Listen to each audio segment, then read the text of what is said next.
Hey everybody, Chris Gill here, and today we are talking about something that has been a thorn in my side since the day I started mixing, and that is bass guitar. Let's jump in. When I was first learning to mix, one of the things I really struggled with was how much bass guitar to actually put in the mix, and I ran into one of two problems. It was like the bass guitar was either too thin or it was just like this big flabby mess and that just dominated the mix, and I could never really find that balance, that happy medium. So today we're going to look at a couple techniques that I've discovered / learned over the years, and that will hopefully help you as well. So we've got this track here, and as you can see from the processing, we don't have anything super drastic going on here on this first EQ. We do have a couple of big moves here on this EQ, and then you'll see the compression settings we've got. Really watch this needle as we kind of play this first pass, and you'll kind of get a feel for what we're doing, and then we'll go through module by module and talk about everything. So let's listen.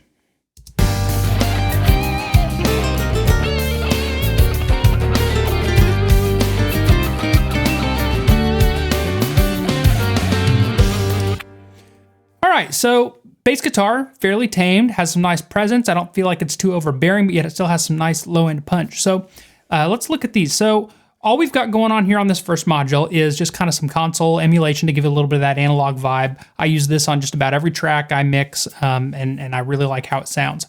This first EQ we've got going on here, we've got a nice little bump at 160 hertz, and it is a little bump. It's just like a tiny, not even a dB and a half, but I felt like it just needed a little bit of warmth kind of in that low mid-range.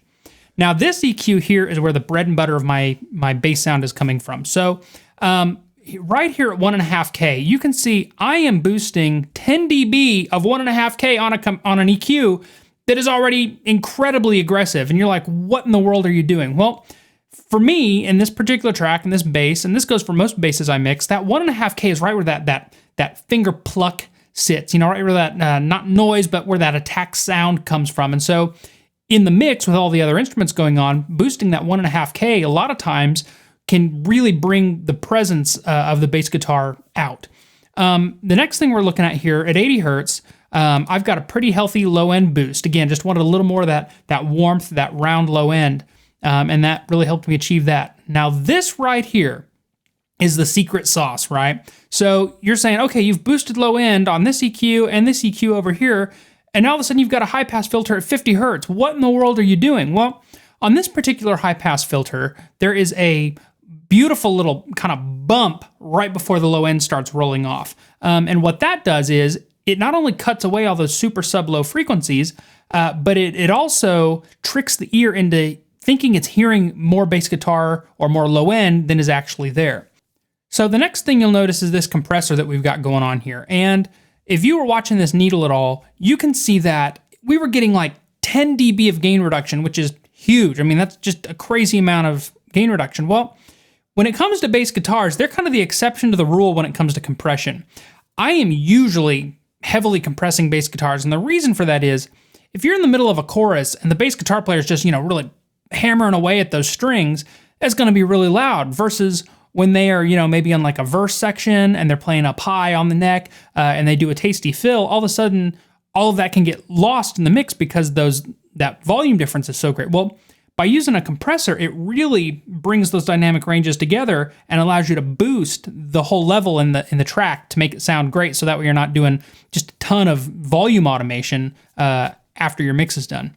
So let's listen again. And what I'm going to do is I'm going to pop these processors in and out, and so that way you can kind of hear a before and an after. I'm going to start with them off, and then I'll pop them in kind of halfway through that segment here.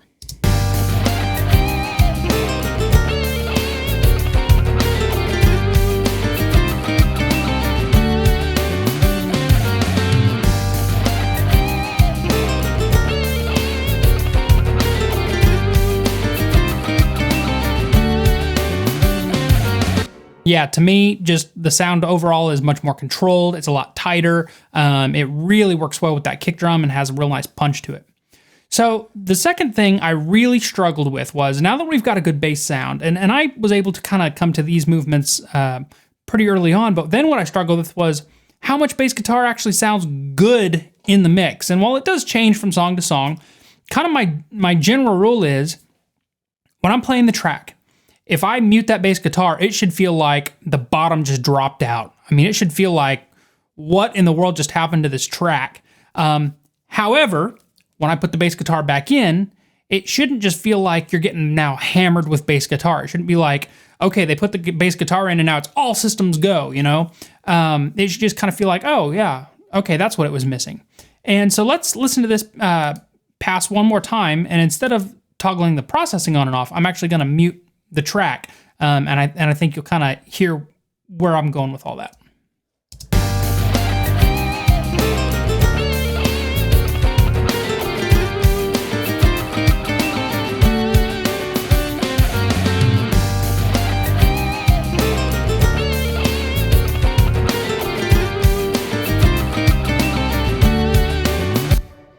All right, so I hope this has helped you kind of get a better grasp on how to mix bass guitar so that it sits nice in the track, how to apply compression so that you're getting that nice, smooth, even sound throughout the song, and then also kind of a good judgment of how much bass you actually need in your track so that the track feels full but doesn't sound overbearing so that that's, you know, just completely destroys your mix.